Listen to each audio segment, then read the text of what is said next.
Olá pessoal, tudo bem? Galerinha, a gente continua falando essa semana sobre espaços urbanos, especificamente sobre dois assuntos, paisagismo e arte urbana, tá? Começando, paisagismo, diferente do que muitas pessoas associem, ele não se trata simplesmente de jardinagem, tá? Ele tá mais associado a grandes projetos arquitetônicos urbanos e criatividade e design desses lugares urbanos, tá bom? E para isso é usado como recurso a própria jardinagem. Então vamos lá. Primeiro ponto, a gente tem que entender que os paisagistas, eles tendem a entender que esses jardins, esses elementos que vão fazer parte do espaço urbano, eles têm que se harmonizar com esses espaços e ao mesmo tempo trazer uma vida, né, um colorido para esses espaços urbanos, tá? Isso já na página 85, a gente fala um pouquinho sobre a questão da ciência, da ecologia, dentro dos espaços urbanos e como isso é positivo para as grandes metrópoles.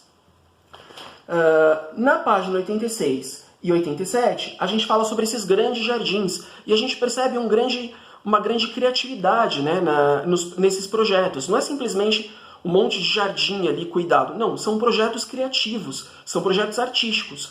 E para tudo isso a gente fala um pouquinho sobre um carinha chamado Roberto Burle Marx. Esse carinha era um grande artista, um grande criador ali, brasileiro, que logo na infância foi para o Rio de Janeiro, estudou na Escola de Belas Artes, e além de pintar quadros, de fazer grandes obras artísticas, ele tinha uma paixão pelo paisagismo, e essa foi a grande meta na vida dele.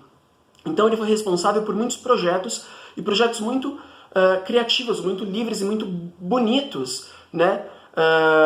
E sustentáveis também, de muitos lugares do mundo. Então, ele é responsável por grandes projetos em São Paulo, Rio de Janeiro. Rio de Janeiro ele foi responsável pelo Aterro do Flamengo, por exemplo.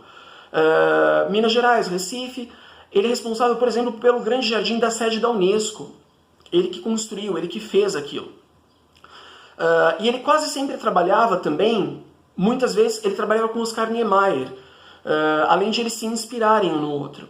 E claro que eu não posso falar do Roberto Burle Marx sem falar do Parque Burle Marx, que fica em São Paulo, né? Fica ali perto do Shopping Cidade Jardim. É muito importante a gente entender qual que é a história que tem por trás desse parque. Na verdade, esse parque ele era uma chácara que foi adquirida por um Matarazzo, e ele tinha como intuito, ao adquirir essa chácara, dar de presente para sua noiva. Então ele contratou Oscar Niemeyer para construir a casa ali daquela chácara e o Burle Marx para fazer o design dos jardins dessa chácara. O que acontece é que com o tempo, no meio da construção, o Matarazzo ele se apaixonou por outra mulher e aí ele desistiu dessa ideia. Então tudo ficou parado, essa obra toda ficou parada. Só muito tempo depois uma instituição resolve tomar a frente disso e até o momento em que a prefeitura toma posse desse terreno, dessa chácara, e resolve pedir para o Burle Marx e para o Oscar Niemeyer darem andamento e finalizarem os projetos. O projeto foi finalizado e em 1995 o parque ele é inaugurado pela Prefeitura de São Paulo como um parque público municipal da cidade de São Paulo. E aí, como homenagem ao paisagista, a Prefeitura resolve chamar o parque de Parque Burle Marx. Tá certo? Galerinha, a gente não pode esquecer também que entre a página 88 e página 89 a gente vai falar um pouquinho sobre arte urbana e sobre a importância dessa arte urbana nessa grande metrópole que é São Paulo, como dizia a música, nessa grande selva de pedra, né? E essa arte urbana ela vai trazer um pouco de vida, um pouco de humanidade para toda essa grande metrópole de concreto, né? Então essa arte urbana ela pode estar tanto através da própria paisagem, através do próprio paisagismo que vão estar nos parques, né, dessa cidade como São Paulo ou de outras grandes metrópoles, mas pode estar também, por exemplo, numa grande onda aí do século XXI, que são os jardins verticais, que também trazem esse paisagismo aí para a cidade grande, né, para essa grande metrópole urbana. E aí com isso a gente também tem as obras artísticas dos grandes grafiteiros, né, em grandes lugares diferentes aí das cidades.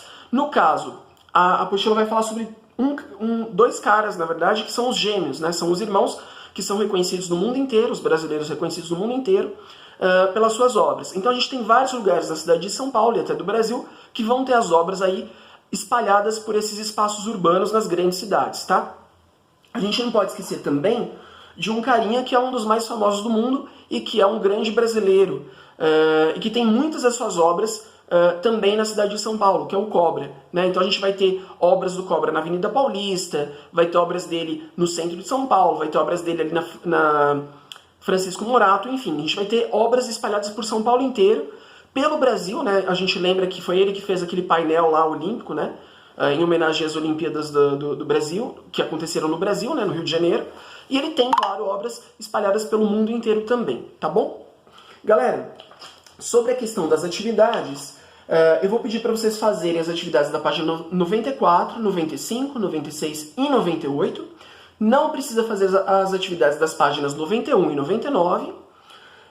E eu vou pedir para vocês, por favor, responderem a pergunta número 1 da página 98 na plataforma de arte, tá bom? Galerinha, não se esqueçam de responder o registro de presenças, o questionário avaliativo com essa pergunta que eu falei para vocês.